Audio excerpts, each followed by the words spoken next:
간절히 소망합니다. 우리 좌우에 계신 성도분들과 한번 인사하겠습니다. 사랑하고 축복합니다. 11월 마지막 주 일부 예배 오신 여러분 진심으로 사랑하고 축복합니다. 이 코로나19 3차 대유행이 지금 국내에서도 계속되어지다 보니 26일에는 신규 확진자가 581명, 27일에는 555명, 어제 28일에는 504명, 사흘 연속 500명대가 넘고 있습니다. 교회도 무엇보다 정부의 방책대로 사회적 거리두기 단계를 격상한 2단계를 적용해서 여러분 앉으신 자리를 좀 조정도 하고, 또 무엇보다 마스크를 착용하거나 또 들어오실 때 손소독을 더 정확하게 하거나 이런 일들을 교회가 함께 협력하고 있습니다. 그러다 보니까 이제 예배 인원이 지난주 1.5단계까지만 해도 함께 예배를 드릴 수 있는 인원이 300명을 좀 넘어도 큰 무리가 없었는데, 지금은 이 예배당 안에 200명 조금 넘게 하는 것이 20%, 전체 좌석의 20% 정도가 되어서 2부 예배를 드리시던 성도분들에게는 좀 1부나 4부 예배로 좀 협력해서 예배 시간을 조정해 주십시오라고 부탁을 드려서 오늘 혹 이 자리에 2부 예배를 드리셨었는데 그런 문자를 받고 협력해 주신 성도분들이 있으리라 여겨집니다. 다시 한번 정말 감사를 드리고요. 이제 만약에 이 사회적 거리두기가 2.5단계가 되면 이제 교회는 예전처럼 또다시 비대면으로 예배를 드려야 합니다.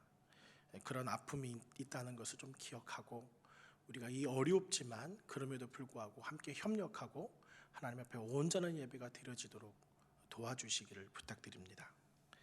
지난 주간 이 선교지에서도 참 감사한 소식이 전해왔습니다. 지난주에는 우리 터키에 계시는 백선교사님네 가정이 코로나가 확진돼서 기도해 주십시오라고 부탁을 드렸는데, 이제 지난주 금요일 엊그제죠. 선교사님 가정 한 주간 그런 어려움과 아픔이 있었지만 다시 검사를 하니 다 음성으로 판정이 됐고 건강도 회복이 되었노라. 이제 이런 소식을 전해주셔서 얼마나 감사한지 모르겠습니다. 우리에게 이 예배 드린다라고 하는 것이 두려움이 되지 않고 오히려 하나님이 찾으시는 그 한 사람 존귀한 예배자로 구별되어지는 은혜가 필요한데, 무엇보다 이 코로나의 영향으로 인해서 인생에 무력감이 생겨가고 또 무엇보다 허무한 마음들까지 예배도 잘 드리지 못하고 친구들과 만나는 일들도 어려워지고, 연말 이때쯤 되면 한 해를 되돌아보고 직장 안에서나 또 자녀들 안에서나 가정 안에서나 한 해를 돌아보면서 새로운 계획도 하고 무엇인가 이런 일들을 펼쳐가야 하는데 아무것도 할 수 없다는 생각이 들면서 허무함도 깊이 마음속에 찾아들고 또 무기력함을 보이기도 하는 것이 지금의 때가 아닌가 싶습니다. 인생이 갈수록 허무한 듯 느껴지고 어디로 왔다가 어디로 가는 것인지, 예수 믿고 있음에도 불구하고 무언가 이때를 좀 능력 있게 돌파하고 싶어도 되지 않는 아픔이 저와 여러분에게 다 있을 줄 압니다. 생명의 두려움, 우리를 엄습해오고 마치 방향을 잃은 것처럼 신앙생활 잘했는데 왜 이러지? 왜 우리나라, 이 전 세계에 이런 일들이 벌어지지? 라고 하는 방향을 잃어버린 것 같은 시대를 살아가고 있습니다. 그럼에도 불구하고 우리 모두는 하나님께서 허락하신 믿음을 굳게 붙잡고 오늘 아멘 찬양대가 함께 찬양해 주신 것처럼 믿음으로 살아내는 일이 저와 여러분 가운데 분명히 있어야만 합니다. 2013년 4월 28일 이 외신의 기사 하나를 보게 됐는데요. 영국 이 동북부에 있는 썬더랜드라고 하는 곳에서 개최된 큰 마라톤 축제 이야기입니다. 약 5,000명의 참가 인원들이 그 대회에 참석했는데, 참 재미나게도 그 대회에서 유일하게 딱 한 사람만 완주를 하고 모두가 실격 처리가 됐다는 외신 기사를 보게 됐습니다. 좀 신기하잖아요. 5,000명이 참석을 했는데 한 명만 완주를 하고 나머지 모든 사람들은 실격 처리가 됐다고 합니다. 그 이유는 이 완주를 한 그 사람이 1등을 했는데, 당연히 한 명이니까 그 사람의 이름이 마크 후드라는 사람이었는데, 그 사람은 줄곧 1등을 해서 앞을 보고 이 경계 표시를 해놓은 것들을 주위에서 보면서 뛰었다고 합니다. 그런데 2, 3등을 쫓아왔던 모든 사람들은 그 2, 3등의 뒤를 쫓아가다가 잘못된 길로 들어서서 함께 다 실격 처리가 됐다고 해요. 참 우습지만 안타까운 일이죠. 이 마라톤 완주 42.195km를 달려야 하는데 모든 사람들이 264m를 덜 달려서 실격 처리가 됐다는 거예요. 너무 아깝잖아요. 264m만 더 달리면 다 완주는 하는 건데 전체가 다 실격 처리가 됐어요. 마치 우리도 우리 인생길이 잘 달리고 있는 것 같은데 잘못된 길에서 헤매고 있다면, 완주한 사람 한 사람, 그 사람이 우리가 되어야 하는데 잘못된 길에서 세상 사람들과 함께 여기인 줄 알고 이게 맞는 줄 알고 최선을 다해서 열심히 뛰어도 실격 처리가 되어버리는 그런 안타까움이 우리 인생에 나타나서는 안 되는 것이죠. 우리의 인생길이 어디를 향하고 있는가? 예수 믿고 사는 삶이라고 하는 것, 이 코로나 시대라고 해서 무엇인가 선명하게 보이지 않고 허무해 보이고 무력해 보이는 지금의 때에 어디를 향해 우리가 가고 있는가? 우리의 목표의 지점은 무엇인가? 내 인생의 인생길은 어떻게 빚어지고 있는가? 이 일에 대해서 늘 곱씹고 되돌아보고 떨어진 데가 어딘지, 잘못 들어서진 않았는지 점검해야 하는 것이 우리의 모습이라 여겨집니다. 그래서 우리의 인생길이 바른가, 또 그 인생길이 바르면 내가 내 삶 속에 시간을 어떻게 쓰는지, 물질을 어떻게 쓰는지 그게 확연하게 드러납니다. 어제도 우리 목사님들하고 결혼식, 이렇게 성도들의 결혼식을 함께 다녀오면서 하나님께서 물질의 복을 주시는데 믿는 사람이라고 하면 그 물질을 어떻게 쓰는지에 따라 믿음이 드러난다, 이런 이야기들을 차 안에서 오랜 동안 했어요. 분명히 물질은 축복입니다. 하나님이 주시는 복이죠. 하지만 그 복을 어떻게 사용하느냐에 따라 그 믿음이 온전하냐 온전하지 않느냐를 볼 수 있겠죠. 하나님의 주권을 인정하고 우리의 목표와 우리의 걸음을 끝까지 인도해 주시고 계신 하나님을 의지하는 자, 바로 믿는 자들은, 이 독일의 철학자 괴테가 인생은 속도가 아니라 방향이다, 이런 말을 했는데요. 신앙도 그렇습니다. 우리가 얼마나 많은 시간에, 얼마나 빨리 교회에 적응했는가, 얼마나 많은 교회의 사역을 감당했는가, 얼마나 빨리 그 일을 이루었느냐가 아니라 어떤 방향으로 가고 있느냐. 방향이 제대로 설정되면 속도는 나게 되어 있거든요.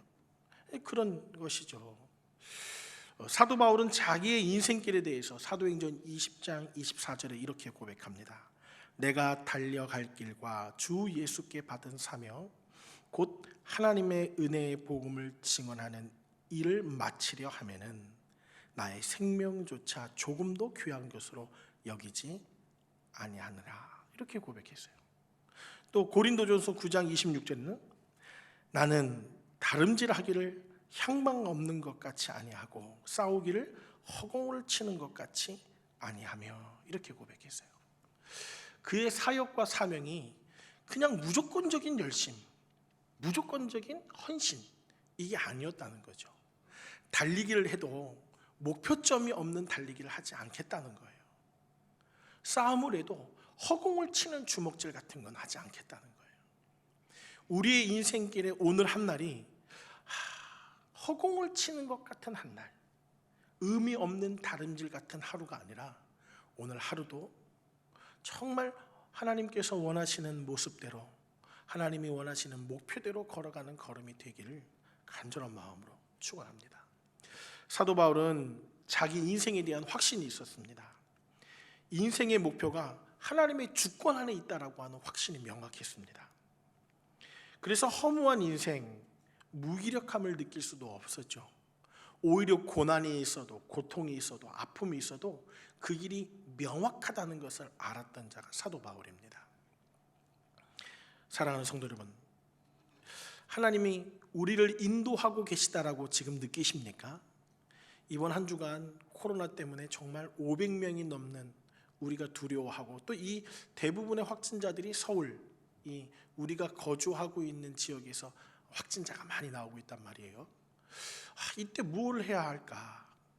사회에서는 사람들 만나는 것도 멈춰라, 밖에 나가서 식사하는 것도 멈춰라, 모든 인간관계와 사회생활을 멈추라고 하는 지금 방향을 잃어버린 것 같은 지금 우리는 방향을 놓치지 않고 살아가고 있는가? 지난 한 주간 정말 우리 인생길에서 하나님의 붙들어 주심, 또 성령께서 내주하시면서 나와 함께 위로하시고 새 힘을 주고 계심을 경험하고 계시는지를 제가 묻는 거예요. 지난 한 주간도 주 안에서 평안하셨습니까? 라고 묻는 것은 정말 내가 향방 없는 걸음을 걷는 것이 아니라 내 인생길을 하나님이 인도하고 계셔라고 하는 것을 느끼고 계시느냐라는 걸 묻는 거예요. 이번 한 주간 하나님께서 당신들과 함께 하셨습니까? 라고 그 물음은 오늘 내가 아침에 기도하고 저녁에 마무리하며 기도하는 그 모든 것들이 하나님의 주권 안에서 오늘도 나를 지켜주신 하나님이라고 느끼고 계시냐는 거예요. 무엇보다 사랑하는 성도 여러분 전체가 성령의 내주하심을 확신하고 흔들리지 않고 더욱 날이 가면 갈수록 명확해지는 확신에 찬 하나님의 백성들이 되시기를 간절한 마음으로 소망합니다.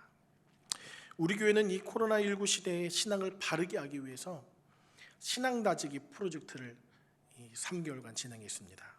말씀 훈련 이렇게 여러분들에게 우편으로 보내드리면서 9월 6일부터 이제 돌아오는 12월 5일까지, 그러면 이제 신약 성경 전체를 함께 저희가 쭉 묵상하고 또 통독하고 또 필사하시는 분도 계시고 또 거기에 퀴즈를 마치면서 성경을 곱씹어보는 일들도 하셨는데요. 왜 교회가 이런 일들을 했을까 한번 생각해 보십시오. 이 코로나 시대에 뭐라도 해야 되니까 교회가 뭐라도 욕먹지 않으려고 뭐라도 해야 되니까 이 일을 선택했을까요? 그렇지 않습니다. 혼돈의 시대라 할지라도 바울이 목표를 가지고 확신을 가지고 본인이 걸어가야 할 걸음을 걸은 것처럼 혼돈의 시대라 할지라도 하나님의 말씀이 우리의 기준이 되고 내 삶의 걸음이 되고 인도자가 되기를 위해 그렇게 말씀에 집중하고 하나님의 뜻대로 살아가기를 기대하는 마음으로 교회가 이 일을 함께 했습니다. 얼굴을 함께 대면하지는 못하지만 함께 말씀을 읽고 오늘 함께 그 말씀으로 서로가 서로를 위해 기도하고자 하는 그 마음, 우리 교회가 이렇게 함께 시행하는 말씀 훈련을 우리 성도 여러분께서 잘 따라주셔서 다시 한번 정말 감사를 드리고, 우리 교회가 12월 중순쯤 이 일들을 함께 같이 축하하고 또 격려하고 하는 일들도 가지려고 합니다. 이 신앙다지기 막바지 본문이 신약 성경이니까 어디겠습니까? 오늘 본문에 해당되는 요한계시록입니다.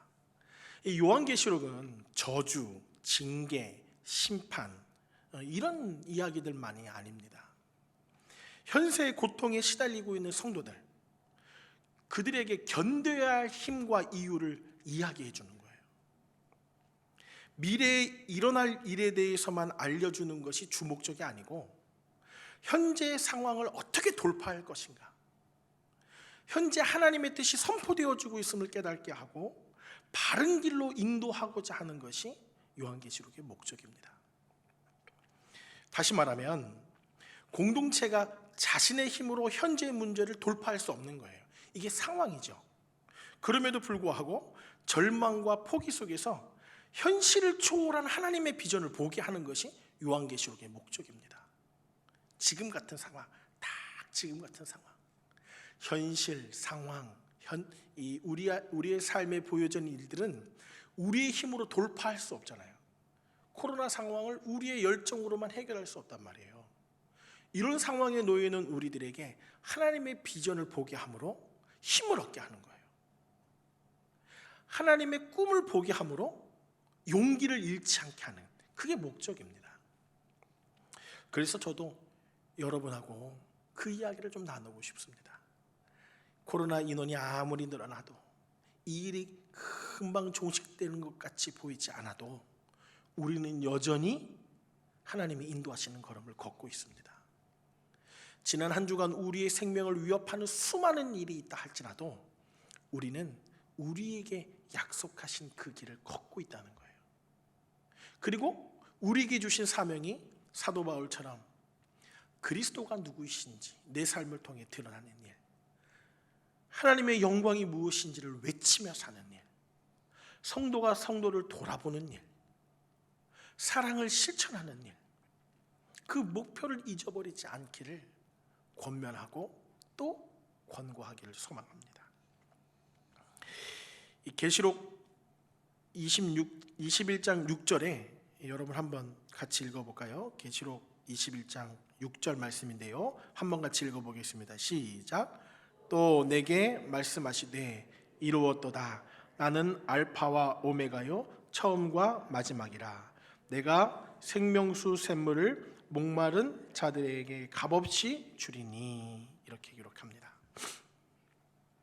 여기 보면 알파와 오메가, 이 헬라어의 알파벳 첫 글자와 마지막 글자인데요, 하나님께서 그렇게 말씀하십니다. 나는 알파와 오메가다. 그래서 많은 해석을 하나님께서 처음과 끝이다, 마지막이다 이렇게 해석하지만 그 뜻은 사실 이런 의미가 담겨 있습니다. 나는 내가 시작한 일을 내가 끝낸다.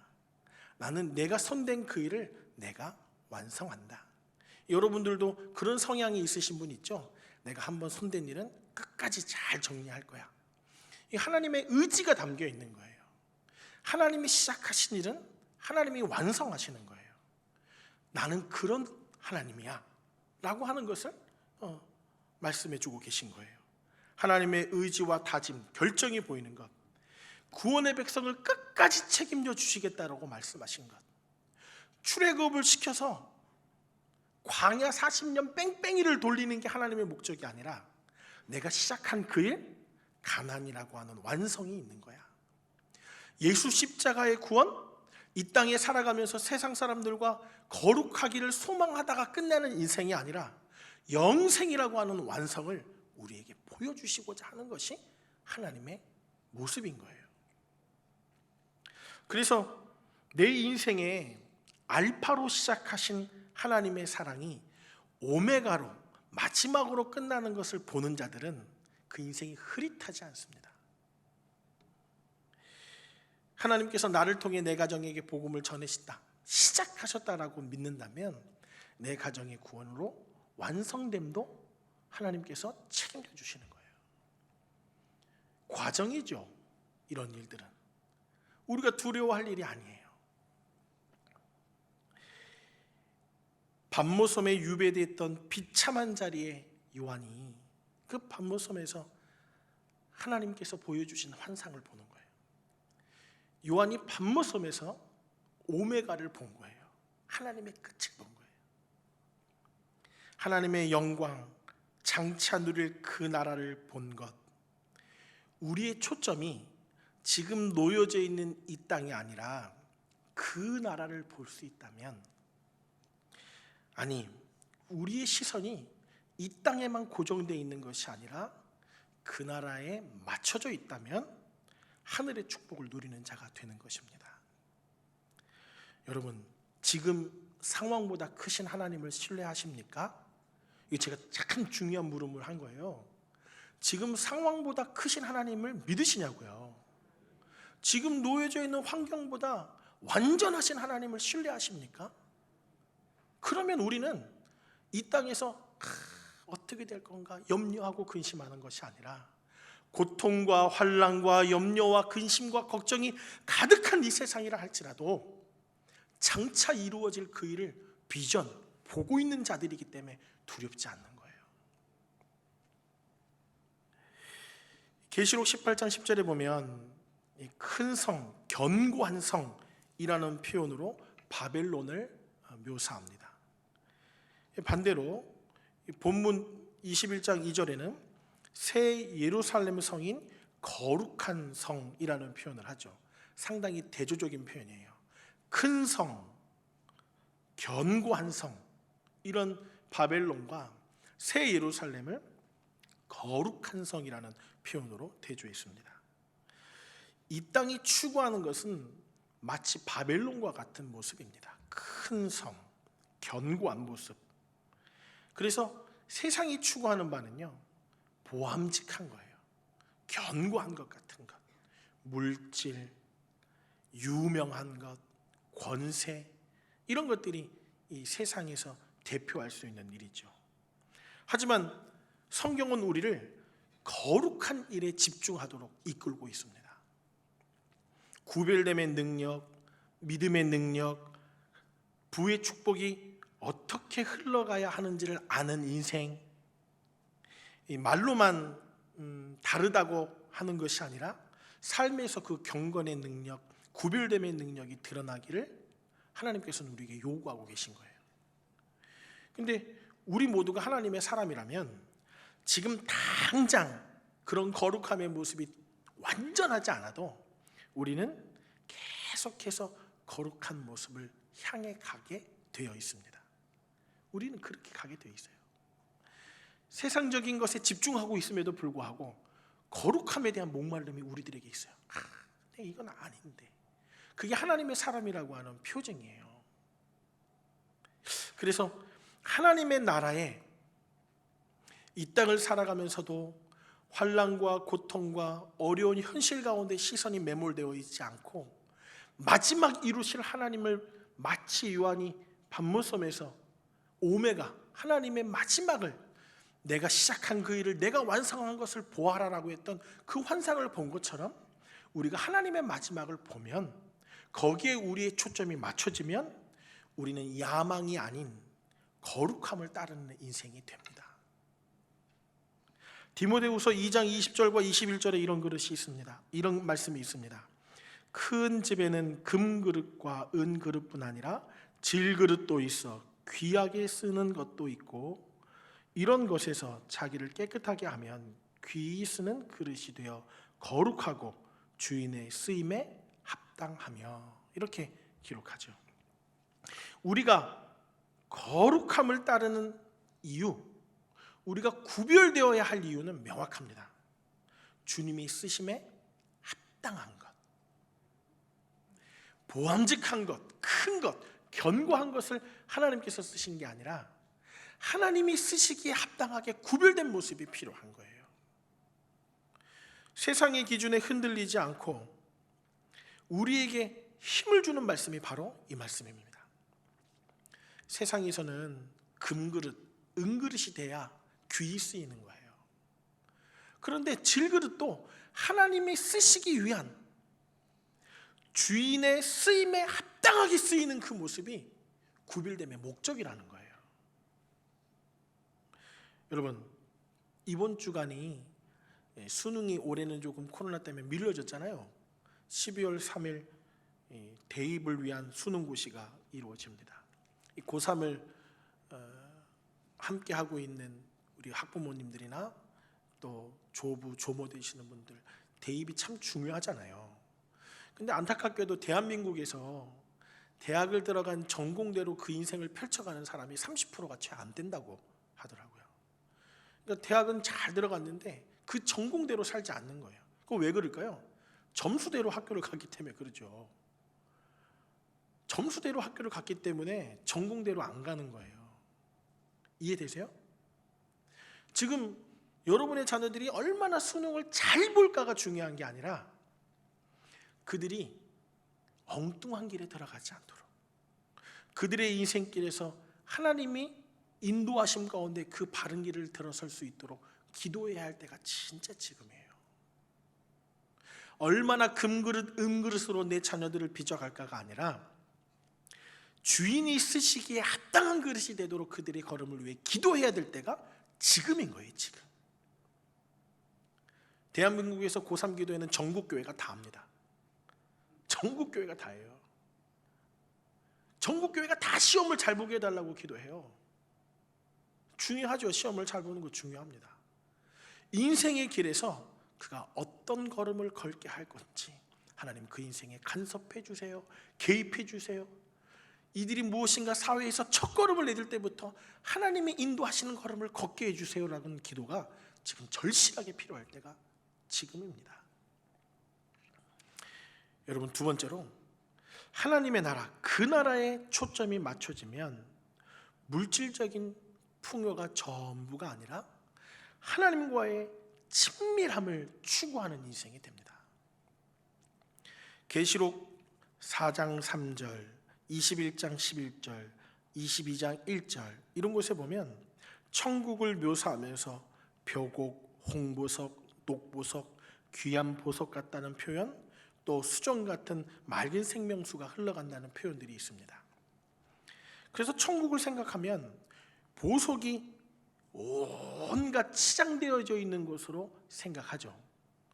그러나 진짜 천국은 하나님과의 관계가 완벽하게 친밀함으로 이루어진 곳이 천국이에요.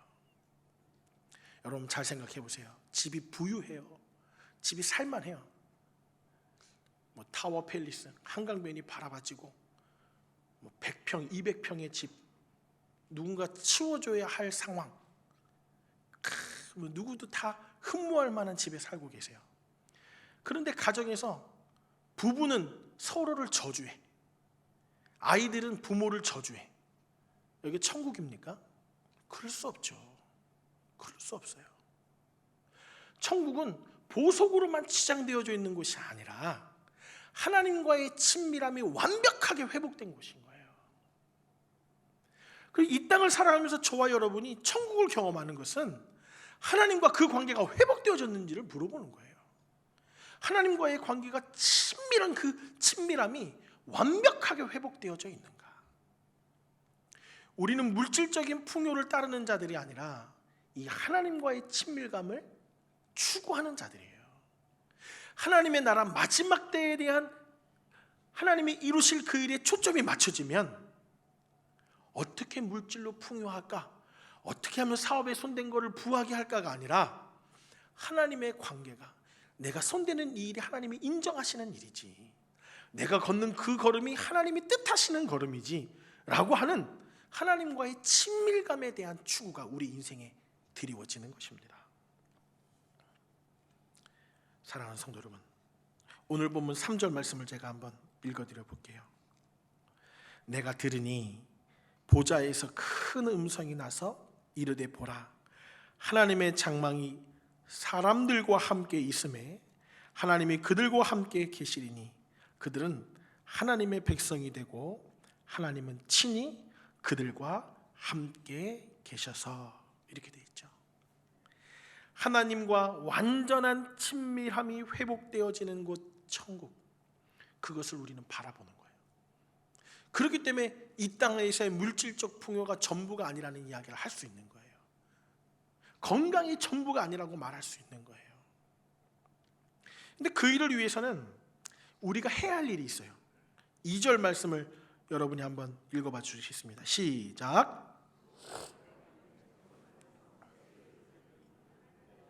하늘에서 내려오니 그 준비한 것이 신부가 남편을 위하여 단장한 것 같더라. 아멘. 친밀함을 위한 노력이 필요해요. 가정을 꾸리면 그냥 꾸려놓은 곳이 천국입니까? 그렇지 않아요. 요즘 부부들은요, 서로가 각방을 쓴대요. 개인의 프라이버시를 존중해주고 또 그곳 안에서의 일과 이후의 삶을 존중해주기 위해서 서로가 각방을 쓰는 것을 트렌드라고 합니다. 저는 그렇게 생각하지 않아요. 부부는 한 방을 써야 돼요. 조금 마음이 부딪혀도 한 방을 써야지 회복이 되는 거예요. 노력이라고 하는 것은 신부가 남편을 위하여 단정함 같이 정말 재산이 많고 부유하고, 사실은 이 세상은 재산이 많고 부유하기 시작하면 외도하기 시작한대요. 배우자가 먹고 살만하기 시작하면. 물질적인 풍요가 전부가 아닙니다. 친밀함이 필요해요. 더 알아가는 것, 더 신혼생활을 하고 있는 부부들이 닭살이 아니라 살아오면 살아올수록 더 닭살이 되어가는 것, 더 친밀해가는 거예요. 음식점에서 음식이 나오면 이거는 우리 아내가 못 먹는 건데 곤란해주고, 알지 못하면 불가능한 일이죠. 그런 노력이 필요합니다. 그게 무엇이겠습니까? 우리가 하나님과 친밀하기 위해서 우리의 노력이 무엇이겠냐고요. 성경을 아는 거예요. 단순해요. 그래서 교회가 신앙 다지기를 한 거예요. 하나님 마음을 알려고, 하나님 계획하심이 무엇인지를 알려고, 말씀을 묵상하고 하나님과 더 가까이 하고자 하는 몸부림이 필요한 거예요. 이상하게도 이 결혼한 가정이 취미생활도 다르고 관심사도 다르고 배우자가 원하는 것도 잘 모른다면 그 가정은 천국이 아니라 지옥 같은 거예요. 그런데 같은 마음이 되는 거예요. 자녀들을 향한 마음도, 먹는 음식도 서로가 배려하고 같은 것을 바라보고 운동도 같은 것을 좋아하고 점점 친밀해져 가는 거죠. 그게 가정에서 이루어져야 가정이 천국 같은 거예요. 하나님의 관계가 그런 거예요. 내가 원하는 하나님, 내 모습은 이렇게, 하나님은 이렇게 규정해 놨습니다. 하나님은 이렇게만 움직여 주시면 됩니다. 그건 우리 생각이죠. 하나님 아버지의 마음을 마치 신부가 남편을 위하여 단장함 같이 하나님을 알아가는 거예요. 말씀을 보고 주님의 뜻이 이렇구나. 하나님이 시작하신 이 요한계시록 말씀을 살펴보면서도 징계, 심판, 저주 이런 것이 아니라 이 어렵고 혼돈스러운 시대에 마지막을 보게 함으로 힘을 얻게 하는, 우리 공동체 힘으로는 이 문제를 극복할 수 없을 때 하나님께서 내가 시작한 일은 내가 끝내 라고 하는 하나님의 의지를 바라보며 용기를 잃지 않게 하는 그 아버지를 보는 것. 뭘로 보냔 말이에요. 그래서 말씀 보는 거예요. 그래서 묵상하라고 하는 거예요.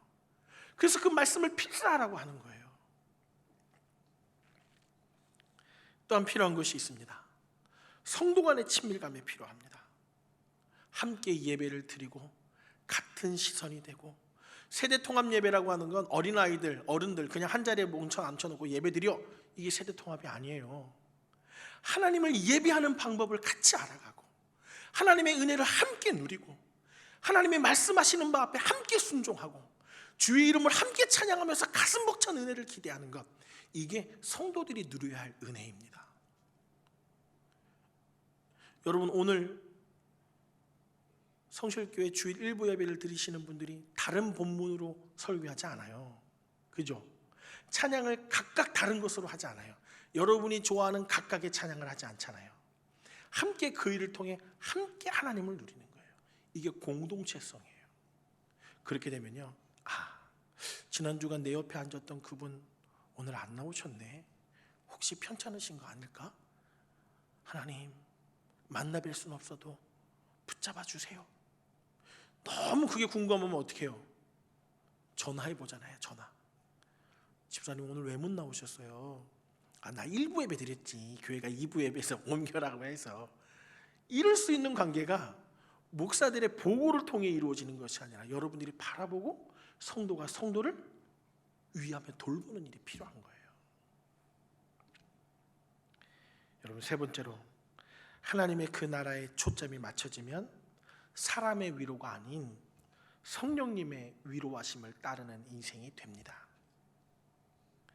4절 오늘 본문, 모든 눈물을 그 눈에서 닦아 주시니 다시는 사망이 없고 애통하는 것이나 곡하는 것이나 아픈 것이 다시 있지 아니하리니 처음 것들은 다 지나갔음이로라. 아멘. 하나님이 그들과 함께 하시면서 하시는 일은 그들을 위로하시는 거예요. 사람의 위로가 우리를 완벽하게 치유시킬 수 없죠. 성령님의 위로를 따르는 자가 되는 거예요. 사람들의 평가에 목말라 하는 사람들이 되는 것이 아니라 하나님의 나라의 시선이 고정되어져 있으면 성령님의 위로를 따르는 자가 돼요. 때로는 사람들이 나를 조금 업신여기고 불편하게 말해도 하나님의 위로가 있으면 그것으로 만족하게 되는 거예요. 이 땅에 진정한 위로자가 있습니까? 그렇지 않습니다. 보혜사, 위로한다라고 하는 뜻을 가진 이 성령님께서 우리의 위로자 되시는 것을 기억하시기를 소망합니다. 고린도후서 1장 4, 5절에 우리의 모든 환난 중에서 우리를 위로하사 우리로 하여금 하나님께 받는 위로로서 모든 환난 중에 있는 자들을 능히 위로하게 하시는 이로다. 그리스도의 고난이 우리에게 넘치는 것 같이 우리가 받은 위로도 그리스도로 말미암아 넘치는도다. 이런 하나님의 위로를 받는 지금 이 시대에 마치 우리는 고난의 때를 살고 있고 환난의 때를 살고 있어도 알파, 처음과 오메가, 마지막이신 하나님, 그가 시작하신 일은 그가 완성하신다는, 밤모섬에서 유배를 당하며 가장 비참한 모습으로 놓여 있었던 것 같은 요한이 그의 오메가를 보면서 하나님이 이루실 마지막 그 환상을 보면서 그에게는 엄청난 감격과 영광과 은혜가 있지 않았겠냐고요. 여러분은 그런 은혜가 있냐고요. 이 어려운 코로나 시대에 좌절하고 낭망하고 사업이 얼마나 안 되십니까? 얼마나 힘겨우세요? 직장에서는 내년에 내가 계속 유지될까? 걸음 한 걸음 한 걸음이 위태위태하죠. 수능이 뒤로 밀려나고 오히려 이 입시를 통해서 아이들이 낭망하고 좌절할까? 얼마나 걱정하십니까? 그럼에도 불구하고 우리는 끝을 알고 있는 자들이에요.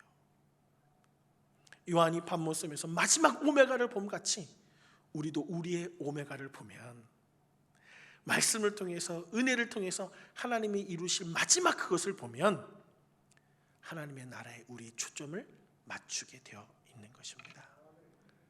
사랑하는 성도 여러분, 저는 저와 여러분이 그렇게 살기를 소망합니다.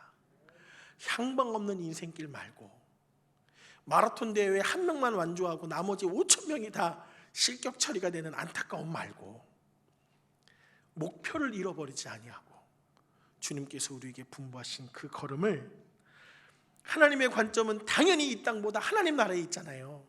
그 하나님 나라를 바라보며 은혜를 누리고 살아가는 저 여러분 모두가 되시기를 간절한 마음으로 축원합니다. 찬양 한 곡하고 마치려고 하는데요,